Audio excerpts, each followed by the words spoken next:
ഇന്ന് 2024 ജൂൺ 5 ബുധനാഴ്ച.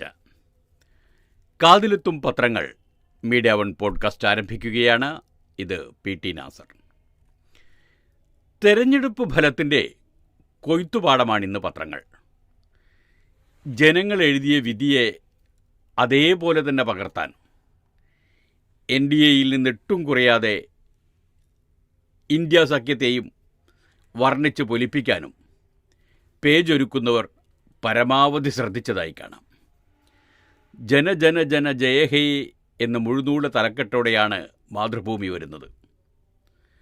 പ്രഭാവം മങ്ങി മൂന്നാമതും മോദി, കരുത്തി കാട്ടി കോൺഗ്രസ് എന്ന് ദേശീയ ചിത്രം, ഇടതിന് തള്ളി കേരളം എന്ന് സംസ്ഥാന ചിത്രം, ജനഗണ മരം എന്ന് മനോരമ, പന്തലിച്ച് ഇന്ത്യ, പച്ച തൊട്ട് NDA എന്ന് വിശദീകരണം, വെറുപ്പിനെ പിളർന്ന് ഇന്ത്യ എന്ന് അത് വ്യക്തമാക്കുന്ന വിധം ചിത്രീകരണ സഹിതമാണ് മാധ്യമം.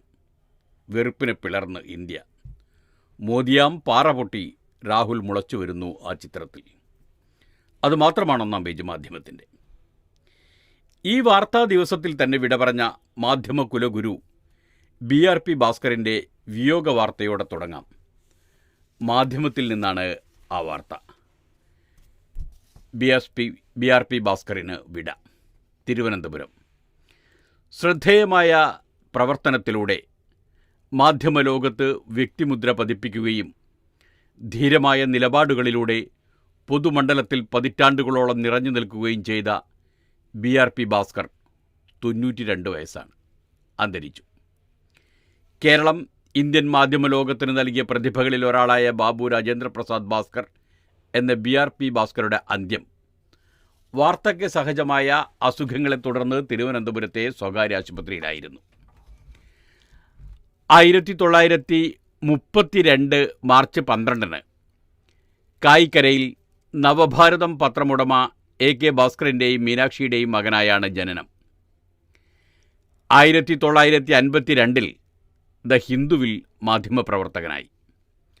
തുടർന്ന് സ്റ്റേറ്റ്സ്മാൻ, പാട്രിയറ്റ്, ഡെക്കാൻ ഹെറാൾഡ് തുടങ്ങിയ പത്രങ്ങളിലും ജോലി ചെയ്തു. ഫിലിപ്പീൻസിൽ പത്രപ്രവർത്തന പരിശീലനം നേടുന്നതിനായി കേന്ദ്ര സർക്കാരിൻ്റെ സ്കോളർഷിപ്പ് പ്രോഗ്രാമിലേക്ക് തിരഞ്ഞെടുക്കപ്പെട്ടിരുന്നു. 1966 വാർത്താ ഏജൻസിയായ UNAയിൽ മാധ്യമപ്രവർത്തകനായി. സംഭവബഹുലമായ മാധ്യമപ്രവർത്തന ജീവിതത്തിൽ രാജ്യം കടന്നുപോയ നിർണായക ഘട്ടങ്ങളിലടക്കം മികച്ച റിപ്പോർട്ടുകളും നിരീക്ഷണങ്ങളും തയ്യാറാക്കി. ഏഷ്യാനെറ്റ് ന്യൂസ് ആരംഭിച്ചപ്പോൾ വാർത്താ വിഭാഗം ഉപദേഷ്ടാവായിരുന്നു. സജീവ പത്രപ്രവർത്തനത്തിൽ നിന്ന് പിൻവാങ്ങിയ ശേഷവും വിവിധ ആനുകാലികങ്ങളിൽ എഴുതി. സ്വദേശാഭിമാനി കേസരി മാധ്യമ പുരസ്കാരം 2014 ലഭിച്ചു. മാധ്യമത്തിൽ എഴുതിയ ലേഖനങ്ങളും അനുഭവക്കുറിപ്പുകളും ശ്രദ്ധിക്കപ്പെട്ടു. ചരിത്രം നഷ്ടപ്പെടാത്തവർ, ന്യൂസ് റൂം, ഒരു മാധ്യമ പ്രവർത്തകൻ്റെ അനുഭവക്കുറിപ്പുകൾ എന്നീ പുസ്തകങ്ങൾ പ്രസിദ്ധീകരിച്ചു. ന്യൂസ് റൂമിന് 2023 മികച്ച ആത്മകഥയ്ക്കുള്ള കേരള സാഹിത്യ അക്കാദമി അവാർഡ് ലഭിച്ചു. വിവിധ ജനകീയ പ്രശ്നങ്ങളിൽ ഇടപെട്ട് തിരുത്തലിൻ്റെ ശബ്ദമുയർത്തി. തിരുവനന്തപുരത്ത് നിന്നും ചെന്നൈയിൽ ജോലി ചെയ്തിരുന്ന ഏകമകൾ ബിന്ദുവിൻ്റെ അടുത്തേക്ക് BRP ഭാസ്കർ താമസം മാറ്റിയിരുന്നു. 2019 മകൾ മരിച്ചത് BRP ഭാസ്കറിന് വലിയ ആഘാതമായി. 2023 ഭാര്യ രമയും വിട്ടുപിരിഞ്ഞതോടെ ഒറ്റപ്പെടലിൻ്റെ ലോകത്തായിരുന്നു. അടുത്തയിടെയാണ് ചെന്നൈയിൽ നിന്ന് കേരളത്തിലേക്ക് തിരികെ വന്നത്. ഡോക്ടർ KS ബാലാജിയാണ് മരുമകൻ. സംസ്കാരം തൈക്കാട് ശാന്തി കവാടത്തിൽ നടന്നു. അദ്ദേഹത്തെ ഓർമ്മിച്ചുകൊണ്ട് MG രാധാകൃഷ്ണൻ എഴുതിയ മനസാക്ഷിയുടെ സ്വരം എന്ന അനുസ്മരണ ലേഖനവും മാധ്യമം ഇന്ന് പ്രസിദ്ധീകരിച്ചിട്ടുണ്ട്. അതിൻ്റെ അവസാന ഭാഗം മാത്രം വായിക്കാം. ജീവിതാന്ത്യം വരെ സ്വന്തം മൂല്യങ്ങളിൽ ഉറച്ചു നിൽക്കാനും അവയ്ക്കായി അവിശ്രമം പോരാടാനും എത്ര ശക്തരായ അധികാരികളുടെയും മുഖത്തു നോക്കി സത്യം തുറന്നു പറയാനും ഒരിക്കലും മടിച്ചിട്ടില്ലാത്ത BRP വലിയ ശാരീരിക വിഷമങ്ങൾ കൂടാതെയാണ് തൻ്റെ സുദീർഘമായ ധന്യജീവിതം പൂർത്തിയാക്കിയതെന്നത് ആശ്വാസകരം. പക്ഷേ മലയാളിക്കും മാധ്യമങ്ങൾക്കും മാത്രമല്ല മനുഷ്യത്വത്തിനും അതൊരിക്കലും നികത്താനാവാത്ത നഷ്ടം തന്നെയാണ്. അങ്ങനെ സജീവമായ ഒരു വാർത്താ ദിനത്തിലാണ് BRP ഭാസ്കർ വിട പറഞ്ഞത്. അതിൻ്റെ ഓർമ്മക്കുറിപ്പുകൾ ഇനിയുള്ള ദിവസങ്ങളിലും നമുക്ക് കാണാവുന്നതാണ്. അദ്ദേഹത്തെ അത്ര പെട്ടെന്ന് മറക്കാൻ മലയാള മാധ്യമ ലോകത്തിന് കഴിയില്ലല്ലോ. ഇന്നത്തെ പ്രധാന വിഭവങ്ങൾ തെരഞ്ഞെടുപ്പ് ഫലം തന്നെയാണ്. അതിലേക്ക് കടക്കുമ്പോൾ മലയാള മനോരമയുടെ ലീഡ് വാർത്തയോടുകൂടി തുടങ്ങാം എന്ന് കരുതുന്നു.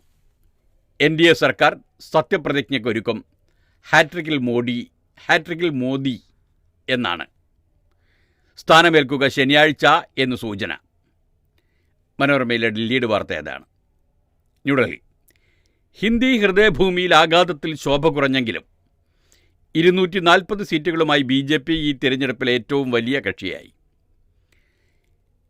NDA ഘടകകക്ഷികളെയും ഒപ്പം കൂട്ടി നരേന്ദ്രമോദി 3ാം വട്ടവും പ്രധാനമന്ത്രിയാകും.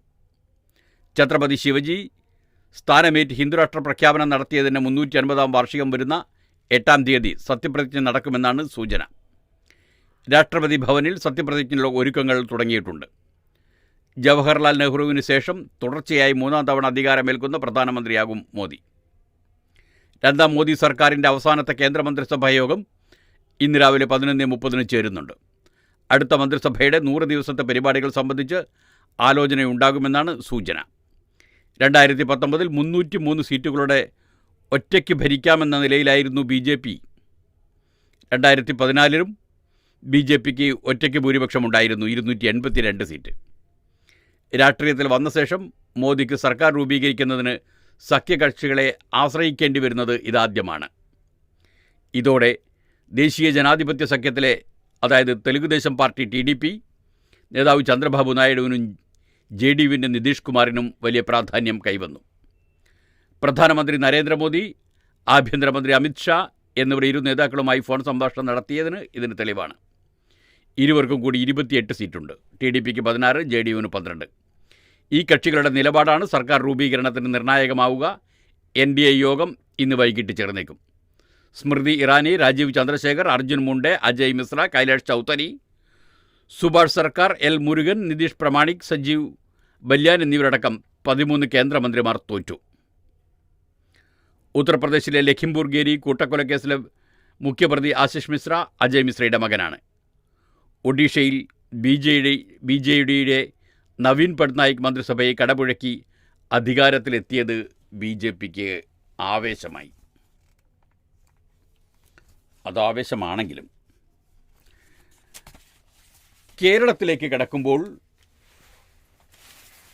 മിന്നിച്ച് UDF, അക്കൗണ്ട് തുറന്ന് BJP എന്നാണ് കേരളത്തിൻ്റെ ഫലം.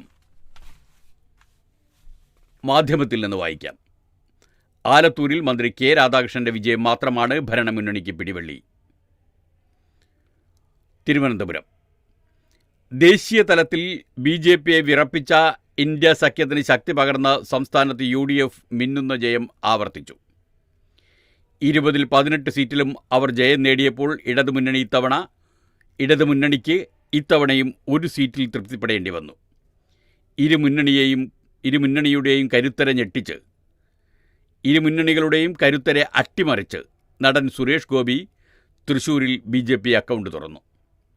2019 ഒരു സീറ്റ് മാത്രമേ കുറഞ്ഞുള്ളൂവെങ്കിലും തൃശ്ശൂരിൽ K മുരളീധരൻ 3ാം സ്ഥാനത്തേക്ക് പിന്തള്ളപ്പെട്ടത് UDFന് കടുത്ത ക്ഷീണമായി. കഴിഞ്ഞ തവണ സമ്പൂജ്യ നാണക്കേടിൽ നിന്ന് രക്ഷിച്ച ആലപ്പുഴ ഇക്കുറി ഇടതുമുന്നണിയെ കൈവിട്ടു. ആലത്തൂരിൽ മന്ത്രി K രാധാകൃഷ്ണൻ്റെ വിജയം മാത്രമാണ് ഭരണമുന്നണിക്ക് പിടിവള്ളി. തിരിച്ചുവരവിന് ശ്രമിച്ച ഇടതിന് കാര്യമായ ചലനമുണ്ടാക്കാൻ കഴിയാത്തത് സർക്കാരിൻ്റെ ഭരണമുന്നണിക്കും ആഘാതമായി. വയനാട്ടിൽ രാഹുൽ ഗാന്ധിക്ക് 3.64 ലക്ഷമാണ് സംസ്ഥാനത്ത് ഏറ്റവും ഉയർന്ന ഭൂരിപക്ഷം. വയനാട്ടിൽ രാഹുൽ ഗാന്ധിക്ക് ലഭിച്ച 3.64 ലക്ഷമാണ് സംസ്ഥാനത്തെ ഏറ്റവും ഉയർന്ന ഭൂരിപക്ഷം. കഴിഞ്ഞ തവണത്തേക്കാൾ രാഹുലിൻ്റെ ഭൂരിപക്ഷത്തിന് 60,000 വോട്ടിൻ്റെ കുറവ് വന്നു. കുറഞ്ഞ ഭൂരിപക്ഷം ആറ്റിങ്ങലിലാണ് 1708. 9 പേർ ലക്ഷത്തിലേറെ ഭൂരിപക്ഷം നേടി. NK Premachandran, Dean Kuriakose, Hibi Eden, ET Muhammad Basheer, doctor Abdussamad Samadani, MK Raghavan, Rahul Gandhi, Shafi Parambil, K Sudhakaran എന്നിവരാണ് 1 ലക്ഷത്തിലേറെ ഭൂരിപക്ഷം നേടിയത്. മലപ്പുറത്ത് 3 ലക്ഷവും പൊന്നാനിയിൽ 2.35 ലക്ഷവും എറണാകുളത്ത് 2.50 ലക്ഷവുമാണ് ഭൂരിപക്ഷം. UDFിലെ 10 വിജയികൾ കഴിഞ്ഞ തവണത്തേക്കാൾ ഭൂരിപക്ഷം വർദ്ധിപ്പിച്ചു. കഴിഞ്ഞ തവണ ആലത്തൂരിൽ 1.5 ലക്ഷത്തിലേറെ വോട്ടിന് ലഭിച്ച UDFിലെ രമ്യ ഹരിദാസും വടകര വിട്ട് തൃശൂർ നിലനിർത്താനിറങ്ങിയ കെ മുരളീധരനും ആലപ്പുഴയിൽ കഴിഞ്ഞ തവണ ഇടതിൻ്റെ മാനം കാത്ത AM ഹാരിഫുമാണ് പരാജയപ്പെട്ട സിറ്റിംഗ് MPമാർ. കേന്ദ്രമന്ത്രിമാരായ രാജീവ് ചന്ദ്രശേഖർ തിരുവനന്തപുരത്തും ആറ്റിങ്ങലിൽ V മുരളീധരനും മികച്ച പ്രകടനം കാഴ്ചവെച്ചെങ്കിലും തോൽവി ഏറ്റുവാങ്ങി. തലസ്ഥാനത്ത് അവസാന നിമിഷം വരെ പിന്നിൽ നിന്ന ശേഷമാണ് ഡോക്ടർ ശശി തരൂർ കടന്നുകൂടിയത്. കടുത്ത ത്രികോണ മത്സരം നടന്ന ആറ്റിങ്ങലിൽ ഫോട്ടോ ഫിനിഷിൽ UDFിൽ അടൂർ പ്രകാശ് നേരിയ ഭൂരിപക്ഷത്തിലാണ് ജയിച്ചത്. വമ്പൻ പോരാട്ടം നടന്ന വടകരയിൽ മുൻ മന്ത്രിയും MLAയുമായ KK ശൈലജ തോൽവി ഏറ്റുവാങ്ങി. ഷാഫി പറമ്പിൽ ലക്ഷത്തിലേറെ വോട്ടിനാണ് വിജയിച്ചത്. കനത്ത രാഷ്ട്രീയ പോര് നടന്ന കണ്ണൂരിൽ KPCC president K Sudhakaran hat trick ജയം കുറിച്ചു. CPI മത്സരിച്ച 4 സീറ്റിലും ഇക്കുറിയും തോറ്റു. ഇടതുമുന്നണിയിലേക്ക് മാറിയ മാണി ഗ്രൂപ്പിന് കോട്ടയം നിലനിർത്താനായില്ല. UDFിൽ നിന്ന് ജോസഫ് ഗ്രൂപ്പിന് അവിടെ വമ്പൻ ജയം നേടാനായി. അട്ടിമറി പ്രവചിക്കപ്പെട്ട പാലക്കാട് CPM പോളിറ്റ് ബ്യൂറോ അംഗം വിജയരാഘവനെതിരെ 3/4 ലക്ഷത്തിൻ്റെ ഭൂരിപക്ഷമാണ് VK ശ്രീകണ്ഠൻ നേടിയത്.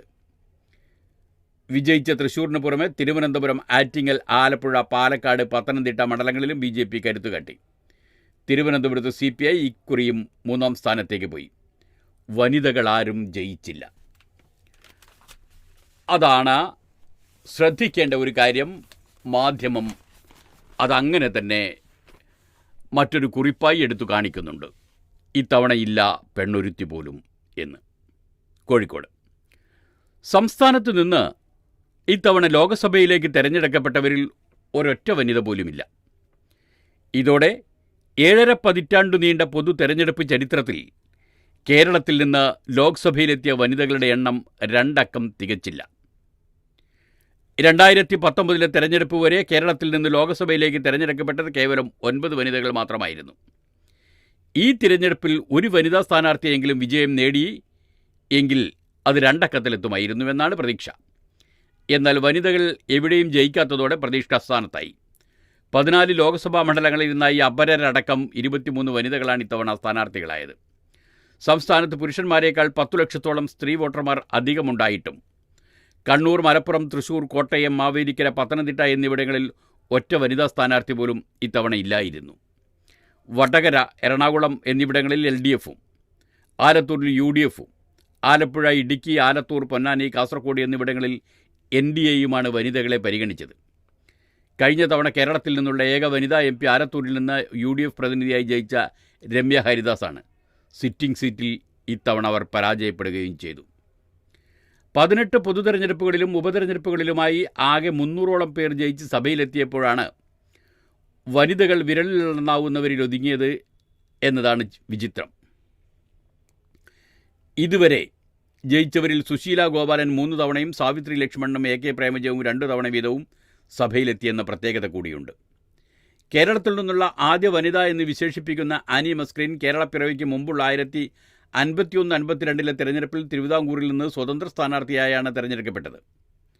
CPM സ്ഥാനാർത്ഥി സുശീല ഗോപാലൻ 1967 അമ്പലപ്പുഴ, 1980 ആലപ്പുഴ, 1991 ചിറയൻകീഴ് എന്നിവിടങ്ങളിൽ നിന്നും, ഭാർഗവി തങ്കപ്പൻ CPI ടിക്കറ്റിൽ 1971 അടൂരിൽ നിന്നും, സാവിത്രി ലക്ഷ്മണൻ കോൺഗ്രസ് പ്രതിനിധിയായി 1989 91 മുകുന്ദപുരത്ത് നിന്നും, AK പ്രേമജം CPM സ്ഥാനാർത്ഥിയായി 1998 99 വടകരയിൽ നിന്നും, നിലവിലെ വനിതാ കമ്മീഷൻ അധ്യക്ഷ കൂടിയായ P സതീദേവി CPM ടിക്കറ്റിൽ 2004 വടകരയിൽ നിന്നും, CS സുജാത CPM പ്രതിനിധിയായി 2004 മാവേലിക്കരയിൽ നിന്നും, PK ശ്രീമതി CPM ടിക്കറ്റിൽ 2014 കണ്ണൂരിൽ നിന്നും, രമ്യ ഹരിദാസ് കോൺഗ്രസ് ടിക്കറ്റിൽ 2019 ആലത്തൂരിൽ നിന്നുമാണ് തെരഞ്ഞെടുക്കപ്പെട്ടത്. 1991 2004 തെരഞ്ഞെടുപ്പിൽ മാത്രമാണ് കേരളത്തിൽ നിന്ന് 2 വീതം വനിതകൾ ലോക്സഭയിലേക്ക് ജയിച്ചു കയറിയത്. എന്തു പറഞ്ഞിട്ടെന്താ, ഇത്തവണ ഇല്ല പെണ്ണൊരുത്തി പോലും എന്ന് KT വിബീഷ് മാധ്യമത്തിൽ എഴുതുന്നു. ഇന്നലെ ഫേസ്ബുക്കിൽ പ്രചരിച്ച വികാരപരമായ ഒരു കുറിപ്പ്, കെ രമയുടെ കുറിപ്പ്, കെ രമ പങ്കുവച്ച ചിത്രത്തിനോടൊപ്പം ഇന്ന് മാധ്യമം അതെടുത്തു കൊടുത്തിരിക്കുന്നു. ചിരിമായാതെ മടങ്ങൂ ടീച്ചർ എന്ന് ശൈലജ ടീച്ചറെ സ്നേഹത്തോടെ ചേർത്ത് പിടിച്ച് കെ രമ നിൽക്കുന്ന ചിത്രമടക്കം ഒരു കുറിപ്പ്. ആ കുറിപ്പ് മാധ്യമം വാർത്തയാക്കിയത് ഇങ്ങനെയാണ്: കോഴിക്കോട് എതിർപക്ഷത്തെങ്കിലും ശൈലജ ടീച്ചറെ സ്നേഹത്തോടെ ചേർത്ത് പിടിച്ച് കെ രമയുടെ വൈകാരികമായ കുറിപ്പ്, ഫേസ്ബുക്ക് കുറിപ്പ്. വടകര ലോക്സഭാ മണ്ഡലത്തിൽ ശൈലജ ടീച്ചറെ പിന്നിലാക്കി UDF സ്ഥാനാർത്ഥി ഷാഫി പറമ്പിലിൻ്റെ മുന്നേറ്റത്തിനിടെയാണ് RMP നേതാവ് കെ രമ MLA കുറിപ്പ് പങ്കുവച്ചത്. ചിരിമായാതെ മടങ്ങൂ ടീച്ചർ എന്ന് തുടങ്ങുന്ന കുറിപ്പിനൊപ്പം ഇരുവരും ഒന്നിച്ചുള്ള ചിത്രവും രമ പങ്കുവച്ചു. മിണ്ടാനും ചിരിക്കാനും തൊടാനും ഉമ്മവെക്കാനുമൊക്കെ ചിരിമായാത്ത മുഖം ബാക്കി വെക്കണം മനുഷ്യൻ എന്നത് അപാരമായി ആഗ്രഹിക്കുന്നവരുടെ നാടാണിത്. മരിച്ച മനുഷ്യരെയും തോറ്റ മനുഷ്യരെയും ചേർത്ത് പിടിച്ച നാടാണിത്. മുറിഞ്ഞു തൂങ്ങിയതെല്ലാം മുള്ളിപിടഞ്ഞുകൊണ്ട് തുന്നിച്ചേർത്ത നാടാണിത്. ഈ നാട്ടിലെ നല്ല മനുഷ്യർക്ക് ആരെയും കളിയാക്കാനാവില്ല, ആരെയും കളിയാക്കി വിടാനാവില്ല. ചേർത്തു പിടിച്ച് യാത്രയാക്കുകയാണ്. ഇവിടെ നിന്ന് മടങ്ങുമ്പോൾ അങ്ങനെയേ മടങ്ങാവൂ എന്നും കുറിപ്പിൽ പറയുന്നു. ഇതിനേക്കാൾ മനോഹരമായി, ഇതിലേറെ ഹൃദ്യമായി എങ്ങനെ ടീച്ചറെ യാത്രയാക്കുമെന്നാണ് ഇതിനോടുള്ള വായനക്കാരുടെ പ്രതികരണം. സംഭവം അങ്ങനെയൊക്കെ ആണെങ്കിലും ജനകീയ മുഖത്തിനും ജനകീയ അംഗീകാരം ലഭിച്ചില്ല എന്നത് വടകര തോൽവി CPMന് താങ്ങാനാവാത്തതാണ് എന്നൊരു വിശകലനവും മാധ്യമം ചേർത്തിട്ടുണ്ട്. LDF സ്ഥാനാർത്ഥി 19 പരാജയപ്പെട്ടെങ്കിലും CPMന് താങ്ങാനാവുന്നതിലപ്പുറമുള്ള തിരിച്ചടിയായത് വടകരയിലെ കനത്ത തോൽവിയാണ്. നിപ കോവിഡ് കാലത്ത് ആരോഗ്യമന്ത്രി എന്ന നിലയിൽ വൻ ജനപിന്തുണ നേടി. പാർട്ടിക്കപ്പുറം പൊതുസമൂഹത്തിൻ്റെ സ്വീകാര്യത നേടിയ കെ ശൈലജ ലക്ഷത്തിൽ പരം വോട്ടിന് പരാജയപ്പെട്ടത് പാർട്ടിക്ക് നാണക്കേട് കൂടിയായി. പാർട്ടി കേന്ദ്ര കമ്മിറ്റി അംഗവും മട്ടന്നൂർ MLAയുമായ ശൈലജ പോരിനിറങ്ങിയപ്പോൾ അണികളടക്കം വടകര വിജയം ഉറപ്പിച്ചിരുന്നു. എന്നാൽ പത്മജ വേണുഗോപാൽ കോൺഗ്രസ് വിട്ട് BJPയിലെത്തിയപ്പോൾ സിറ്റിംഗ് MP കെ മുരളീധരൻ തൃശ്ശൂരിലേക്ക് മാറിയതിന് പകരം ഷാഫി പറമ്പിലെത്തിയതോടെയാണ് കാര്യങ്ങളാകെ കലങ്ങിമറിഞ്ഞത്. CPIM സംസ്ഥാന കമ്മിറ്റി അംഗം P ജയരാജൻ കഴിഞ്ഞ തവണ നേടിയ 41.6% വോട്ട് ഇത്തവണ ശൈലജ മത്സരിച്ചപ്പോൾ 39.45 കുറഞ്ഞതാണ് വലിയ ഞെട്ടലായത്. BJP അടക്കം വോട്ട് ഷെയർ 2% ഉയർത്തിയപ്പോഴാണ് CPM വോട്ട് ചോർന്നത്. പോളിറ്റ് ബ്യൂറോ അംഗം എം വിജയരാഘവൻ പാലക്കാട് പരാജയപ്പെട്ടതിലും വലിയ ആഘാതമാണ് വടകരയിലെ തോൽവി സൃഷ്ടിച്ചത്. ജനങ്ങളാകെ പാർട്ടിയെ കൈയൊഴിഞ്ഞതിലുള്ള സൂചനയായാണ് അത് വിലയിരുത്തപ്പെടുന്നത്. വടകരയിലെ ഇക്കാലം അത്രയും ഏറ്റവും വലിയ ഭൂരിപക്ഷം 2004 നിലവിലെ വനിതാ കമ്മീഷൻ അംഗം കൂടിയ P സതീദേവി നേടിയ 1.30 ലക്ഷത്തിൻ്റെ ലീഡാണ്. TP ചന്ദ്രശേഖർ വധിക്കപ്പെടുന്നതിന് തൊട്ടുമുമ്പുള്ള ഈ നേട്ടത്തെ പോലും അസ്ഥാനത്താക്കുന്ന തരത്തിലാണ് ഷാഫി 1.14 ലക്ഷത്തിൻ്റെ ഭൂരിപക്ഷം പിടിച്ചത്. ശൈലജ ജയിച്ചാൽ TP ചന്ദ്രശേഖരൻ ഫാക്ടർ ഇനി ഒരു തെരഞ്ഞെടുപ്പിലും ഉണ്ടാകില്ലെന്നും CPM കണക്കുകൂട്ടിയിരുന്നു. കോഴിക്കോട് ജില്ലയുടെ പരിധിയിൽ വരുന്ന 5 നിയമസഭാ മണ്ഡലങ്ങളിൽ ഭൂരിപക്ഷം കുറഞ്ഞാലും തലശ്ശേരിയിലും കൂത്തുപറമ്പിലും വലിയ മുന്നേറ്റമുണ്ടാകാമെന്ന പ്രതീക്ഷയും അസ്ഥാനത്തായി. തലശ്ശേരിയിൽ ചെറിയ ഭൂരിപക്ഷം നേടിയെങ്കിലും കൂത്തുപറമ്പിലും LDFന് പിന്നാക്കം പോയി. ടീച്ചറമ്മയുടെ ജനകീയതയും സ്ത്രീ സമൂഹത്തിലുള്ള സ്വീകാര്യതയും വോട്ടായില്ല. മാത്രമല്ല, മുമ്പെങ്ങുമില്ലാത്ത തരത്തിൽ വടകരയിൽ നടത്തിയ പ്രചാരണം CPMനെ പൊതുസമൂഹത്തിൽ ഒറ്റപ്പെടുത്തുകയും ചെയ്തു. പ്രചാരണം എന്ന വാക്ക് ഇൻവെർട്ടഡ് കോമയിലാണ് മാധ്യമം ഇട്ടിരിക്കുന്നത്. ആ പ്രചാരണത്തിൻ്റെ രാഷ്ട്രീയാർത്ഥങ്ങളും സാമൂഹ്യാർത്ഥങ്ങളും ആ തരത്തിൽ തന്നെ വായിച്ചെടുക്കേണ്ടതുണ്ട് എന്ന് തോന്നുന്നു.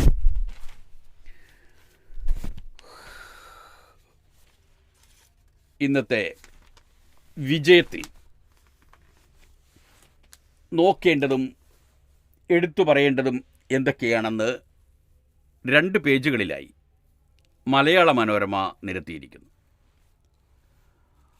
മോഡി മടങ്ങി, മോഡി മങ്ങി മോദി എന്നാണ് മോദിയെക്കുറിച്ചുള്ള കുറിപ്പ്. അത് ഡൽഹിയിൽ നിന്ന് മനോരമ ലേഖകൻ തയ്യാറാക്കിയത് ഇങ്ങനെയാണ്: നരേന്ദ്രമോദിയായിരുന്നു BJPയുടെ ഏറ്റവും വലിയ ഗ്യാരണ്ടി. ചെറിയ ഭൂരിപക്ഷത്തിനെങ്കിലും 3ാം വട്ടവും അധികാരത്തിലേക്ക് നീങ്ങുമ്പോൾ ഏത് പോരാട്ടത്തിൻ്റെയും മുന്നിൽ നിർത്തിയിരുന്ന ഗ്യാരണ്ടിയുടെ തിളക്കം കുറഞ്ഞുന്നു എന്നതാണ് BJP നേരിടുന്ന ഏറ്റവും വലിയ പ്രശ്നം. എങ്കിലും BJPക്ക് ഇപ്പോഴത്തെ വിജയം നേടിക്കൊടുത്തത് മോദി തന്നെയാണെന്നതിൽ സംശയമില്ല. ആദ്യഘട്ടം കഴിഞ്ഞപ്പോൾ വികസിത ഭാരത സ്വപ്നങ്ങളും ഗ്യാരണ്ടിയും എല്ലാം വിട്ട് വർഗീയ പരാമർശങ്ങളുമായി ആഞ്ഞടിച്ചില്ലായിരുന്നെങ്കിൽ ഇപ്പോഴുള്ള സീറ്റുകൾ പോലും കിട്ടില്ലായിരുന്നുവെന്ന് കരുതുന്നവരും പാർട്ടിയിലുണ്ട്. ഗുജറാത്ത് മുഖ്യമന്ത്രി സ്ഥാനം മുതൽ വിജയം മാത്രം അനുഭവിച്ച മോദി സ്വന്തം മണ്ഡലത്തിൽ ലീഡ് നിലയിൽ അല്പനേരത്തേക്കെങ്കിലും പിന്നിൽ പോയതും ഇത്തവണയാണ്.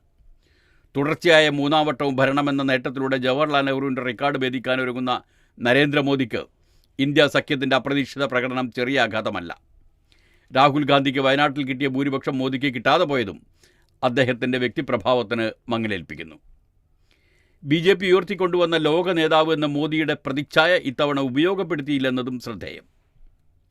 ഭരണനേട്ടങ്ങൾ വോട്ടാവുന്നത് കാത്തിരുന്നാൽ 2004 ആവർത്തിച്ചേക്കുമെന്ന് ആദ്യം തിരിച്ചറിഞ്ഞു ട്രാക്ക് മാറ്റിയതും മോദി തന്നെയാണ്. ആദ്യഘട്ടം വോട്ടെടുപ്പിൽ പ്രതീക്ഷിച്ച മുന്നേറ്റമില്ലെന്ന സൂചനകൾ വന്നതോടെ പ്രചാരണം പൂർണ്ണമായും മറ്റൊരു തലത്തിലേക്ക് മാറ്റി. പ്രതിപക്ഷത്തിൽ നിന്ന് കടുത്ത വിമർശനമേറ്റെങ്കിലും പിന്നാക്കം പോവാതെ മോദി അത് തുടർന്നു. തീരുമാനങ്ങളെല്ലാം മോദിയുടേതായിരുന്നു. അത് ചോദ്യം ചെയ്യാൻ BJPയിൽ ആരുമുണ്ടായില്ല. BJP സർക്കാരിൻ്റെ തീരുമാനം എന്നതിനപ്പുറത്തേക്ക് മോദിയുടെ തീരുമാനം എന്നതിലേക്കും കാര്യങ്ങൾ മാറിയിരുന്നു. കേന്ദ്ര മന്ത്രിസഭായോഗ തീരുമാനങ്ങൾ പോലും മോദിയുടെ തീരുമാനമെന്നാണ് മന്ത്രിമാർ വിശദീകരിച്ചത്. പാർലമെൻറ്റിൽ മോദിയുടെ നേതൃമികവ് പരാമർശിക്കാത്ത ഒറ്റ BJP നേതാവും പ്രസംഗിക്കാറുണ്ടായിരുന്നില്ല. മുതിർന്ന നേതാവായ നിതിൻ ഗഡ്കരി പോലും കഴിഞ്ഞ മന്ത്രിസഭയുടെ അവസാന നാളുകളിൽ മോദിയുടെ പേര് പറയാൻ നിർബന്ധിതനായിരുന്നു. ആധുനിക ഭാരത ശില്പി എന്ന മട്ടിൽ നിന്ന് വിശ്വഗുരുവിലേക്ക് മോദിയുടെ പ്രതിച്ഛായയെ പാർട്ടി ഉയർത്താൻ ശ്രമിച്ചത് അദ്ദേഹത്തിൻ്റെ ജന്മദിനത്തിന് ഗാന്ധി ജയന്തി വാരാഘോഷം പോലെ പരിപാടികൾ സംഘടിപ്പിക്കുകയും ചെയ്തു. ആ അപ്രമാദിത്വത്തിന് ജനവിധി തിരിച്ചടിയാകുമോ എന്ന് കണ്ടറിയേണ്ടതാണ്. പാർട്ടിക്കുള്ളിൽ ചോദ്യങ്ങൾ ഉയർന്നേക്കാം. ശിവരാജ് ചൗഹാൻ, നിതിൻ ഗഡ്കരി, യോഗി ആദിത്യനാഥ് തുടങ്ങിയവർക്ക് പ്രാതിനിധ്യം കിട്ടുന്ന സാഹചര്യത്തിൽ വിശേഷിച്ചു. മാർഗദർശക് മണ്ഡലിൽ നിന്ന് പ്രമുഖ നേതാക്കളെ മാറ്റിയ മാനദണ്ഡം മോദി സ്വയം സ്വീകരിക്കുമോ എന്ന ചോദ്യം ആദ്യം ഉയർത്തിയത് ഡൽഹി മുഖ്യമന്ത്രി അരവിന്ദ് കെജ്രിവാൾ ആണെങ്കിലും ഇനി BJPക്കകത്തും പലരും ചോദിച്ചു തുടങ്ങിയേക്കാം. BJPക്ക് തനിച്ച് ഭൂരിപക്ഷമില്ലാത്ത സ്ഥിതിക്ക് ഇനി NDAയിലെ ഘടകകക്ഷികൾ എടുത്തേക്കാവുന്ന നിലപാടും നിർണായകമാകും. അങ്ങനെയാണ് മനോരമയുടെ വിലയിരുത്തൽ. എതിരാളികളെ ഒറ്റക്ക് തുരത്തി മമത. ബംഗാളിലെ കഥ ഇങ്ങനെയാണ്. കൊൽക്കത്ത അഴിമതി കേസുകളും സന്ദേശ് ഖാലി ഉൾപ്പെടെയുള്ള അക്രമ സംഭവങ്ങളും ആരോപണങ്ങളും വേട്ടയാടുമ്പോഴും ഒറ്റയ്ക്ക് പടനയിച്ച് ബംഗാൾ മുഖ്യമന്ത്രി മമതാ ബാനർജി വിജയം നേടി. കോൺഗ്രസുമായി സഖ്യത്തിന്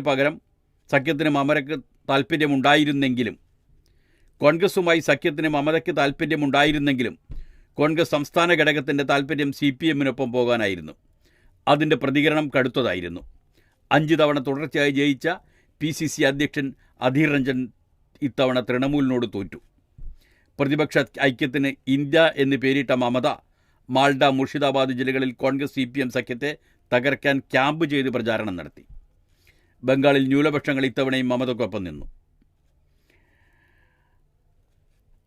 പൗരത്വ ഭേദഗതി നിയമമുയർത്തിയ വെല്ലുവിളിയും അവർ സമർത്ഥമായി മറികടന്നു. മാധവ വിഭാഗത്തിന് സ്വാധീനമുള്ള 11 മണ്ഡലങ്ങളിൽ 6 തൃണമൂൽ നേടി. ഇന്ത്യ മുന്നണിയെ പുറത്തുനിന്ന് പിന്തുണക്കുന്നുവെന്ന് നേരത്തെ പറഞ്ഞ മമത പിന്നീട് താൻ ഇന്ത്യ മുന്നണിയുടെ ഭാഗം തന്നെയാണെന്ന് വ്യക്തമാക്കി. ബീഹാറിലേക്ക് നോക്കുമ്പോൾ ദേശീയ രാഷ്ട്രീയത്തിൽ നിർണായക സ്ഥാനത്തേക്ക് നീനാൾ വാഴും നിതീഷ്. മറുകണ്ഠം ചാടിയവരെല്ലാം വെള്ളത്തിൽ വീണ ഈ തെരഞ്ഞെടുപ്പിൽ കര പറ്റിയെന്നു മാത്രമല്ല, കരയുടെ നിയന്ത്രണം കൂടി ബീഹാർ മുഖ്യമന്ത്രി നിതീഷ് കുമാർ ഏറ്റെടുത്തിരിക്കുന്നു. BJPക്കെതിരെ ഇന്ത്യ സഖ്യത്തിൻ്റെ സൂത്രധാരനായി നിന്ന് അവസാന നിമിഷം BJPക്കൊപ്പം പോയ നിതീഷിന് ഈ തെരഞ്ഞെടുപ്പ് വിജയം നിലനിൽപ്പിൻ്റെ പ്രശ്നമായിരുന്നു. നൈതികത അല്പവുമില്ലാത്തയാളെന്ന ദുഷ്പേര് കേട്ടിട്ടും കുലുങ്ങാതെ നിന്ന നിതീഷ് ബീഹാറിൽ ജനപിന്തുണ കുറഞ്ഞിട്ടില്ലെന്ന് ഉറപ്പിച്ചു. ഇനി കേന്ദ്രം ആരു ഭരിക്കണമെന്നതിൽ നിതീഷിൻ്റെ തീരുമാനം നിർണായകമാകും. BJPയെ സംബന്ധിച്ച് ഇനി നിതീഷിനെ നോവിക്കാനോ പിണക്കാനോ കഴിയില്ല. സംസ്ഥാന ഭരണത്തിന് പുറമെ ദേശീയ തലത്തിൽ കൂടി കൂടുതൽ ശക്തനായ നിതീഷിനെയാകും വരും ദിവസങ്ങളിൽ കാണുക. BJP ബന്ധം എത്രനാൾ നീളുമെന്ന ചർച്ചയും രാഷ്ട്രീയ വൃത്തങ്ങളിൽ ഉയരുന്നുണ്ട്. ആന്ധ്രയിൽ വീണ്ടും ചന്ദ്രകാലം. അധികാരത്തിൽ തിരിച്ചെത്തിയിട്ടേ ഇനി നിയമസഭയിൽ കാലുകുത്തൂ എന്ന ഉഗ്ര ശപഥത്തോടെ 3 വർഷം മുൻപ് ആന്ധ്ര നിയമസഭ വിട്ട ചന്ദ്രബാബു നായിഡു തിരിച്ചെത്തുന്നത് ഉഗ്രപ്രതാപിയായാണ്. കഴിഞ്ഞ തിരഞ്ഞെടുപ്പിലെ ദയനീയ തോൽവിക്ക് ശേഷം ജയിൽവാസത്തിനും ശേഷം BJPയെ ഒപ്പം നിർത്തിയാണ് നായിഡു ആന്ധ്ര രാഷ്ട്രീയത്തിൽ തിരിച്ചു വന്നത്. നിയമസഭയിൽ തനിച്ചു ഭൂരിപക്ഷം നേടിയതോടെ സമ്മർദ്ദതന്ത്രങ്ങളെ നായിഡുവിന് പേടിക്കേണ്ടതില്ല. ലോക്സഭയിലേക്ക് 16 സീറ്റ് കൂടി നേടിയതോടെ കേവല ഭൂരിപക്ഷം ലഭിക്കാത്ത BJPക്ക് നായിഡു പ്രിയപ്പെട്ടവനാകും. കഴിഞ്ഞ ലോക്സഭാ തെരഞ്ഞെടുപ്പിൽ കോൺഗ്രസിനൊപ്പമായിരുന്നു നായിഡു. അന്ന് തെരഞ്ഞെടുപ്പ് ഫലം വന്നപ്പോൾ ബൈ ബൈ ബാബു എന്ന പരിഹാസ ബോർഡ് ഉയർത്തിയ ജഗൻ്റെ അനുയായികൾക്ക് നായിഡുവിൻ്റെ തിരിച്ചുവരവ് ദുസ്വപ്നമാകും. ഇത്തവണ കോൺഗ്രസിനെ വിട്ട് BJPയെ കൂടെ കൂട്ടിയത് നായിഡുവിൻ്റെ തന്ത്രം പാളിയില്ല. 1996-98 കേന്ദ്രത്തിൻ്റെ കൂട്ടുകക്ഷി സർക്കാരിൻ്റെ മുഖ്യ സൂത്രധാരൻ നായിഡുവായിരുന്നു. വീണ്ടും അതേ റോൾ അദ്ദേഹം ഏറ്റെടുക്കും. BJPയുടെ പരിധി വിട്ടുള്ള കളികൾക്ക് നായിഡു നിന്ന് കൊടുക്കാനിടയില്ല. എതിർചേരിയിലായിരുന്ന കാലത്ത് മോദിയെ എല്ലാം വിഴുങ്ങുന്ന അനാകൊണ്ട എന്നാണ് നായിഡു വിശേഷിപ്പിച്ചത്. UPയിലാണെങ്കിൽ അഖില ഭാരത വിജയം, അതായത് അഖിലേഷിൻ്റെ ജയം. അവിശ്വസനീയമായ വിധം മാറിയെന്ന് ഇന്ത്യയാകെ വിശ്വസിച്ച മണ്ണാണ് UPയിലേത്. രാമക്ഷേത്രം ഉൾപ്പെടെ BJP പ്രചാരണ വിഷയമാക്കിയപ്പോൾ എതിരാളികൾക്ക് ആരും സാധ്യത കൽപ്പിച്ചില്ല. 2017 കോൺഗ്രസുമായും 2019 BSPയുമായും ചേർന്ന് നടത്തിയ പരീക്ഷണങ്ങൾ പരാജയമായിട്ടും അഖിലേഷ് യാദവ് പ്രായോഗിക രാഷ്ട്രീയത്തിൽ വിശ്വസിച്ചു. കോൺഗ്രസിൻ്റെ കൈപിടിച്ചും ഒപ്പം നിർത്തിയും നന്നായി അധ്വാനിച്ചു. ഉറച്ച മണ്ണെന്ന് BJP വിശ്വസിച്ച ഇവിടങ്ങളിൽ ഈ പരിസ്ഥിതി എഞ്ചിനീയറിംഗ് ബിരുദധാരി ജയം കൊയ്തു. രാഹുൽ ഗാന്ധിയും പ്രിയങ്ക ഗാന്ധിയും നിരന്തരം വേദികൾ പങ്കിട്ടു. സഖ്യകക്ഷിയിലെ സ്ഥാനാർത്ഥികൾക്കായി പ്രചാരണം നയിച്ചു. അടിത്തട്ടിൽ അണികളെ ആവേശത്തിലാക്കാനും മുന്നണി സ്ഥാനാർത്ഥികൾക്ക് വോട്ടുറപ്പിക്കാനും വേണ്ടതെല്ലാം ചെയ്തു. 38-ാം വയസ്സിൽ UPയുടെ മുഖ്യമന്ത്രി പദത്തിലേക്ക് എത്തിയ അഖിലേഷിന് ആ പ്രഭാവത്തിലേക്ക് മടങ്ങിയെത്താൻ ഇനിയും അവസരമുണ്ടെന്നു കൂടിയാണ് ഈ തെരഞ്ഞെടുപ്പ് ഫലം വ്യക്തമാക്കുന്നത്. തുല്യശക്തിയായി നിന്ന BSPക്കുണ്ടായ തകർച്ചയുടെ ആനുകൂല്യം നേടി വരും ദിവസങ്ങളിൽ SPക്ക് കൂടുതൽ നേട്ടങ്ങൾ ഉണ്ടാക്കാൻ കഴിഞ്ഞേക്കും. മഹാരാഷ്ട്രയിൽ ഉദിച്ചുയർന്ന ഉദ്ധവ്, ശരത് പവർ. തിരിച്ചടികളുടെ ശരശയ്യയിൽ നിന്നാണ് ഉദ്ധവ് താക്കറെയുടെ ഉയർത്തെഴുന്നേൽപ്പ്. ഏക്നാഥ് ഷിൻഡെ 2022 നടത്തിയ വിമത നീക്കങ്ങളിൽ പാർട്ടി രണ്ടായി പിളരുകയും ഉദ്ധവിന് മുഖ്യമന്ത്രി സ്ഥാനം നഷ്ടപ്പെടുകയും ചെയ്തു. 56 MLAമാരിൽ 39 പേരും ഷിൻഡെയ്ക്കൊപ്പം പോയി. BJPയുമായി ചേർന്ന് ഷിൻഡെ മുഖ്യമന്ത്രിയുമായി. പിന്നാലെ ശിവസേന എന്ന പേരും അമ്പും വില്ലും നഷ്ടപ്പെട്ടു. 21 സീറ്റിൽ മത്സരിച്ച ഉദ്ധവ് 9 സീറ്റിൽ ഇത്തവണ ജയിച്ചിരിക്കുന്നു. ശരത് പവാർ യഥാർത്ഥ NCP ഏതെന്ന ചോദ്യത്തിന് മഹാരാഷ്ട്രയിലെ തെരഞ്ഞെടുപ്പ് വിജയത്തിലൂടെ ശരത് പവാർ ഉത്തരം നൽകി. NCP പിളർത്തി പാർട്ടിയുടെ പേരും ചിഹ്നവുമടക്കം തട്ടിയെടുത്ത സഹോദരപുത്രൻ അജിത് പവാറിനെ നിഷ്പ്രഭമാക്കുന്ന വിജയം. 10 സീറ്റിൽ മത്സരിച്ച പാർട്ടി 8 വിജയക്കൊടി നാട്ടി. 4 മത്സരിച്ച അജിത് സിംഗിൻ്റെ പാർട്ടി 1 സീറ്റിൽ ഒതുങ്ങി. നേതാക്കളേറെയും അജിത്തിനൊപ്പം പോയിട്ട് മണികൾ തനിക്കൊപ്പമാണെന്ന് തെളിയിക്കാൻ സീനിയർ പവാറിന് കഴിഞ്ഞു. അങ്ങനെ നിരവധി വിജയങ്ങളുടെ കഥകൾ ആവർത്തിക്കുന്ന, വിജയങ്ങളുടെ കഥകൾ വിശദീകരിക്കുന്ന ഒരു ദിവസമാണ് ഇന്ന് പത്രങ്ങൾക്ക്. അന്താരാഷ്ട്ര വാർത്തയിലേക്ക് കടക്കുകയാണെങ്കിൽ ഹമാസ് തടവിലാക്കിയ 4 ബന്ദികൾ കൂടി മരിച്ചു. ജെറൂസലേം.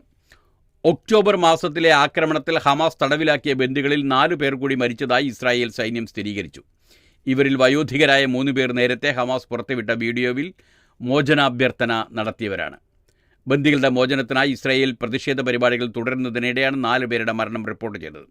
അതേസമയം ബന്ദികളുടെ മോചനം ഉൾപ്പെടെ ഗസയിൽ വെടിനിർത്തലിന് നീക്കങ്ങൾ പുരോഗമിക്കുകയാണെങ്കിലും പ്രധാനമന്ത്രി ബെഞ്ചമിൻ നെതന്യാഹു വഴങ്ങിയിട്ടില്ല.